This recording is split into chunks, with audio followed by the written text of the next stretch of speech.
Ya, sebenarnya yang digunakan oleh Inggeris ialah UMNO.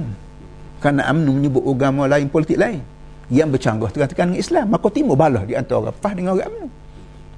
Islam ajar kita bahawa Islam ni syamil. Inna salati wa nusuki wa mahyaya wa mamati lillah. Sembahyang baik, haji baik, aktiviti hidup baik. Wa mahyaya man aktiviti hidup lillah. UMNO kata tak. Agama lain, politik lain. Ekonomi tidak Islam. Budaya tidak Islam. Apa nama ni? Apa saja pun tidak Islam. Hak yang Islamnya ialah sembahyang, puasa, nikah, kahwin.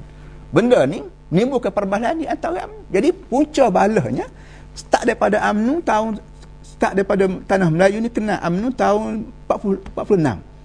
Belum daripada ni, belum pada ada 46, bila ada UMNO buat 46 ini, orang Melayu Islam. Kalau sebut kata Islam, orang Melayu ketika tu semua sekali disenap segi. Jadi bila mari 46 UMNO ditubuh, orang Melayu berpecah dua. Orang Melayu berpecah dua. Hak sokong terus dengan Islam terus menerus satu, dan bila mari 46 ada orang Melayu berpecah pergi kepada agama lain, politik lain. UMNO sebenarnya dipergunakan oleh Inggeris untuk memecah kaum Melayu. Kita taklah sedar bahawa penubuhan PAS ini adalah gelombang daripada perjuangan Islam yang berlaku sejak awal kedatangan Islam di sini. Tegaknya kerajaan-kerajaan Islam di Terengganu, di Melaka, di Kedah dan lain-lain yang melaksanakan hukum syariat. Sebelum habis dilaksanakan dengan sempurna, tiba-tiba datang penjajah. Di mana golongan Islam telah berjuang menentang penjajah. Di mana penubuhan PAS adalah gelombang daripada menentang penjajah ini. Bahkan mereka yang menyertai PAS ini adalah dari kalangan pemimpin Hizbul Muslimin, pemimpin Islam dalam parti kebangsaan Melayu Melaya yang belum lagi wujud UMNO, guru-guru pondok yang telah berjuang dalam bidang pendidikan mempertahankan Islam sebelum ada UMNO, sebelum lagi berlakunya kedatangan British, sebelum Jepun sudah ada mereka yang menyertai ini. Di mana penubuhan PAS melalui majlis yang dianjurkan oleh UMNO itu secara kebetulan. Sebelum itu, Parti Kebangsaan Melayu Melaya telah diharamkan. Yang menjadi sasaran utama di dalam Parti Kebangsaan Melayu Melaya ini ialah pemimpin Islam seperti Dr. Bahanuddin dan lain-lain. Hizbul Muslimin diharamkan, pemimpinnya ditangkap. Di mana pihak British telah mengambil kesempatan daripada peristihaan darurat.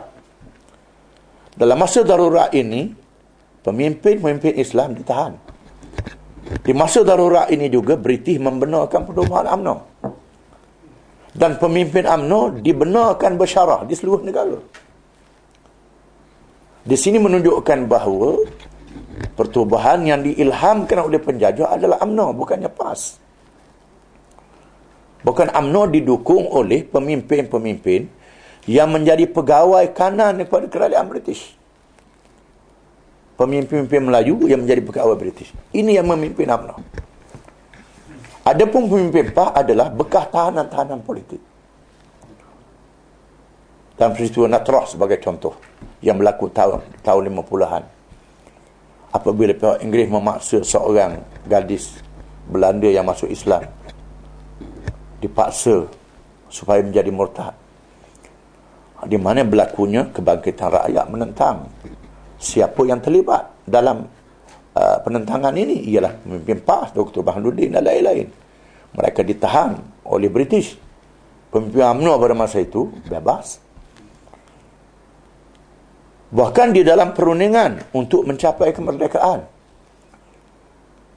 di mana British memberi jalan kepada pemimpin UMNO saja, tak beri jalan kepada kumpulan Islam. Oleh kerana itulah maka dalam persidangan Afro-Asia yang diadakan di Bandung dalam tahun 50-an, di mana persidangan Bandung menerima Dr. Bahanuddin sebagai wakil daripada Persekutuan Tanah Melayu, tak menerima pemimpin UMNO. Ini menandakan bahawa mereka sudah tahu belang-belangnya pada masa itu.